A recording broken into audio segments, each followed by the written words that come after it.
Senador Jinggoy Estrada maraming bisis na daw inalok na iwanan ang majority block kapalit ang pagbasura ng kanyang mga kaso.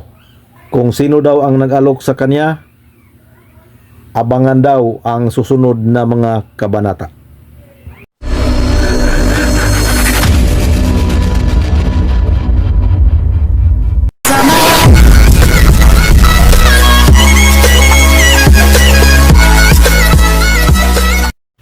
Hello, magandang gabi po sa ating lahat mga kapobre. Para sa bidyong ito, balikan lang natin yung pangyayari kagabi sa Senado. Yung aktual na pag-surrender ni Senador Jinggoy Estrada sa CIDG. Kaugnay doon sa kanyang pagkakadawit sa flood control scandal.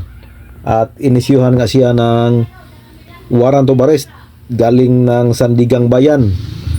Kaya kagabi po ay inaresto po siya at kusa naman pong sumama si Senador Jinggoy Estrada sa mga otoridad. Pero bago po siya sumama sa mga otoridad ay nagkaroon pa ng press conference itong si Senador Jinggoy Estrada at nagsalita po siya patungkol sa kanyang kasong kinakaharap at naintriga po tayo mga kapobre sa kanyang sinasabi na maraming bisis na daw siyang inalok na babaliktad sa minority at iwanan ang majority kapalit ng pagbasura sa kanyang mga kaso.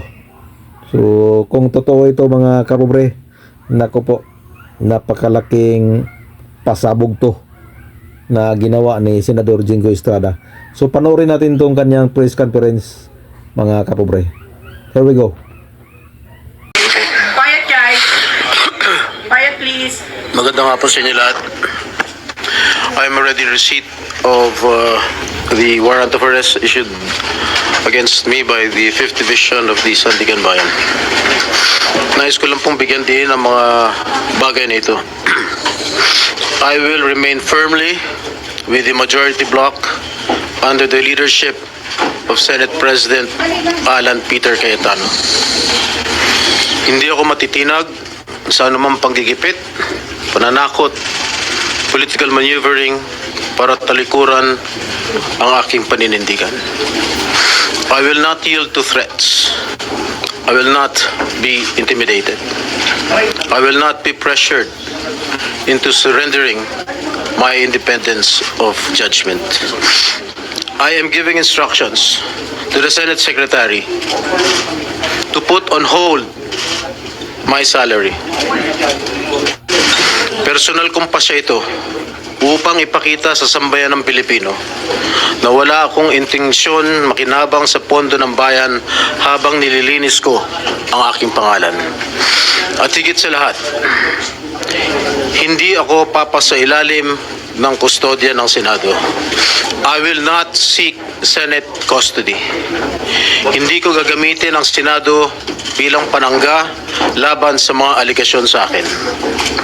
Nakahanda akong ipagtanggol ang aking sarili sa hukuman at hindi ako magtatago sa likod ng institusyong ito upang umiwas sa proseso. Ipagtatanggol ko hanggang sa huli ang aking sarili para patunayan na walang batayan ang mga paratang sa akin. Kalokohan ang lahat na ito. Mismo ang Senate Legislative Budget Research and Monitoring Office o LBRMO ang nagsabi sa Ombudsman na wala silang anumang dokumento o record na nagpapakita na ako ay nagpasok ng anuman insertion sa 2025 national budget. Ang mahalagang impormasyon ito ay kinilala pa mismo ni dating Senate Blue Ribbon Chairman Senator Panfilo Lacson bilang isang makabuluhang ebidensya na sumasalungat sa mga aligasyong binabato laban sa akin. So how can the Office of the Ombudsman file a plunder case against me when I am not even alleged to be part of or the mastermind of the supposed scheme? Wala po akong kinalaman dyan. Ngayong ko lang po isa sa publiko ito. Maraming beses po ako inalok na talikuran ang independent majority block kapalit ang pagbabasura sa aking kaso. Ngunit, hindi ko po ito tinanggap. Mas nanaig ang paninindigan ko na ako'y manatili sa hanay ng mga kasamahan ko sa independent majority block. I stand my ground. Ngayon kung tatanungin niyo kung sino sila, abangan ninyo ang susunod na kabanata. I stand my ground because what is at stake here goes far beyond my personal circumstances. What is at stake here is the independence of the Senate. This institution must never become vulnerable to external pressure. It must remain free from political coercion, free from undue influence, and free from any scheme designed to weaken its constitutional role as a co-equal and independent branch of government.